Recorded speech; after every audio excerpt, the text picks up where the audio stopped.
Giving you the queen wave.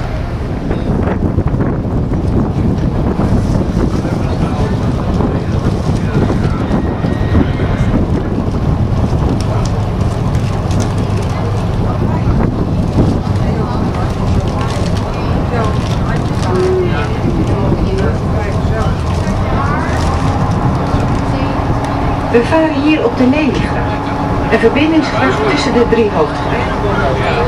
Op de plek van de versmalling was vroeger een sluis. We are now sailing on the Lily Canal, a canal connecting the three main canals. Where the canal narrows, a lock used to be situated. Eigenlijk was hier een straat gepland. Na de stadsuitbreiding werd het bezoek van buurtbewoners besloten om toch een gracht aan te leggen. Here, actually a street had been planned. However, after the city expansion, on request of the inhabitants, it was decided to opt for a canal.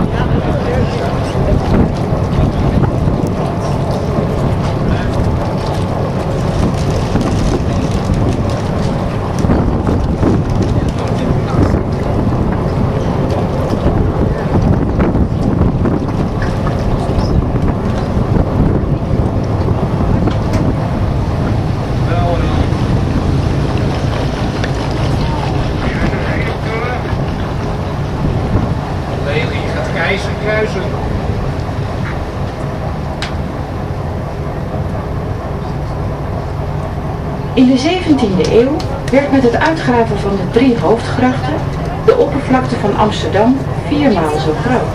In the 17th century, the surface area of Amsterdam was quadrupled when the three main canals were dug. De hoofdgrachten creëren de beroemde vorm van een halve maan, zo kenmerkend voor het plattegrond van de oude stad. The main canals form a concentric pattern, characteristic for the old city plan. Het ontstane gebied binnen de nieuwe stadsmuren was veel te ruim bemeten voor de ongeveer 200.000 mensen die toen de tijd in Amsterdam woonden. In het oosten werd daarom een groot gebied als lusthof ingericht. The scale of the expansion proved too ambitious as space was in great excess for the 200,000 Amsterdam citizens of that time. Therefore, a large area in the eastern part of the city was turned into a recreation area.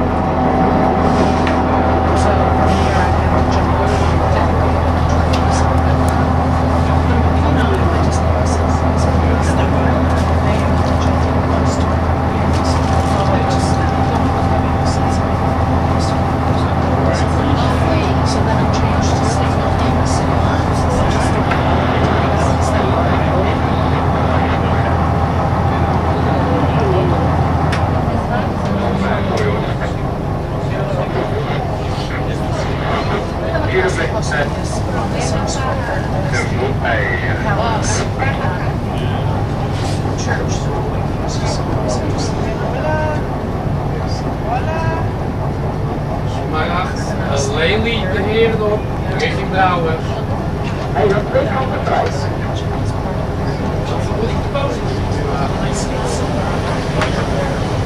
We varen zo de Herengracht op, het mooiste van de 3 hoofdgrachten. Ze dankt hun naam aan de heren regenten, die vroeger de stad bestuurden. We will now enter the Gentleman's Canal, the most beautiful canal of the 3 main canals. Its name comes from the gentleman regents who used to rule the city. De Herengracht dateert uit de 17e eeuw. De gracht werd bij wet bestemd voor woningbouw. Industrieën mochten zich er niet vestigen. In the 17th century, the Gentleman's Canal was dug out by hand. The canal was intended for house construction by law, and industry was not allowed to settle.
De grachtenpannen zijn over het algemeen vrij smal, slechts enkele vensters breed. Dit komt omdat de schaarse bouwgebied in het dichtbevolkte Amsterdam in de 17e eeuw werd verdeeld in smalle, rechthoekige kamer. In general, the canal houses are rather narrow, only a few windows wide. The reason for this is the scarcity of building land in the densely populated Amsterdam of the 17th century. Thus, the land was divided up into narrow, rectangular parcels. Soms kocht men 2 kavels naast elkaar. Men ging in één pand wonen en het andere werd dan verhuurd. Als je erg rijk was, bouwde je 1 huis op 2 kavels. Dit zijn de zogenaamde dubbele huizen. Occasionally, people would buy 2 parcels next to each other. They would live in one building and rent out the other. If you were wealthy, you would build one house on 2 parcels, so-called double houses.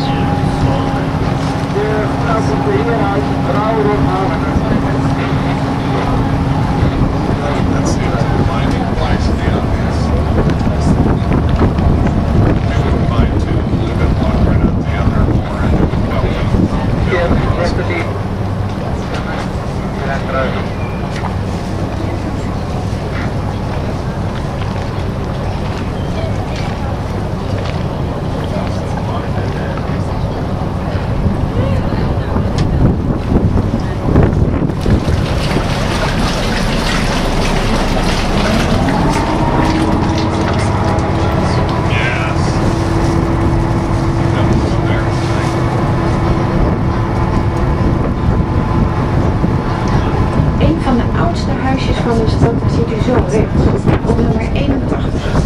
Het dateert uit 1590. Het heeft een fraaie trapgevel. On your right, on house number 81, you will soon see one of the oldest houses of the city. Aan de vele bierbrouwerijen die hier eens gevestigd waren. This canal owes its name to the many beer breweries that were once established here.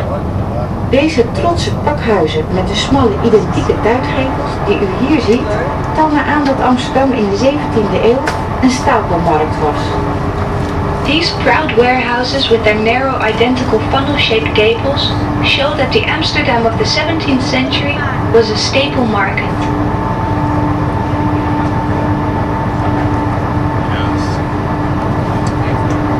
Heren, vrouwen, halen maar. Oké.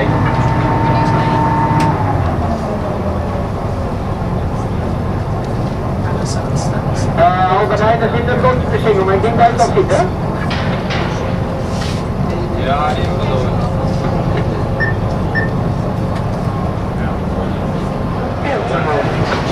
There are 16 locks around the city that are still being used to refreshen the water in the canals and to correct the water level within the city. Vroeger waren veel sluizen bestemd om de stad te beschermen tegen de getijden van de binnenzee waar Amsterdam aan lag. Bij vorst wordt er soms niet gespuit, zodat er op de grachten geschaatst kan worden. In the old days, the purpose of many locks was to protect the city against the tides of the inner sea that neighbor Amsterdam. In case of frost, at times they would not slip, so that ice skating would be possible.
Publiekscentrum voor wetenschap en technologie. The large green building ahead is NEMO, an educational attraction for science and technology. Bezoekers, groot en klein, kunnen er zelf aan de slag gaan met thema's als energie. technologie en techniek. Visitors, young and old, can get going themselves with themes such as energy and technical science. Nemo is actief en dynamisch. U mag er zelfs allerlei experimenten uitvoeren. Er zijn computersimulaties en workshops. U kunt ervaren hoe wetenschap en technologie deel uitmaken van ons dagelijks leven. Nemo is active and dynamic. Visitors can perform various experiments themselves. There are computer simulations and workshops. It is a place to experience how science and technology are part of our daily lives. Keep building.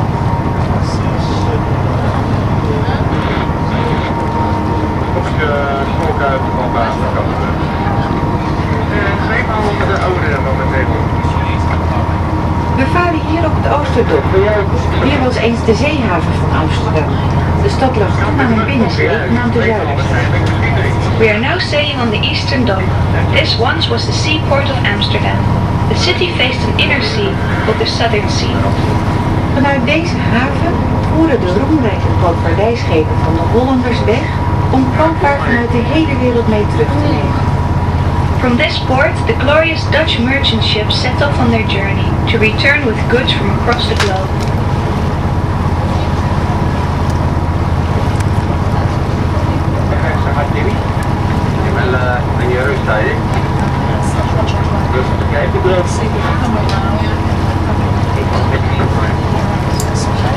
This one's asleep.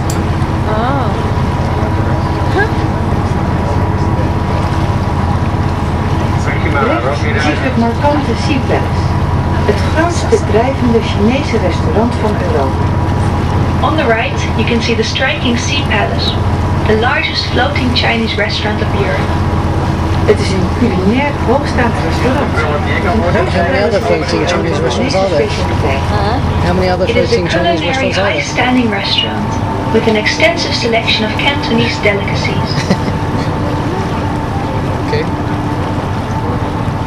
Ja, gelijk aan het werk, net tijd. Ik denk het nog een uurtje rust, maar nee, rust. Het zal wel hetzelfde, hè.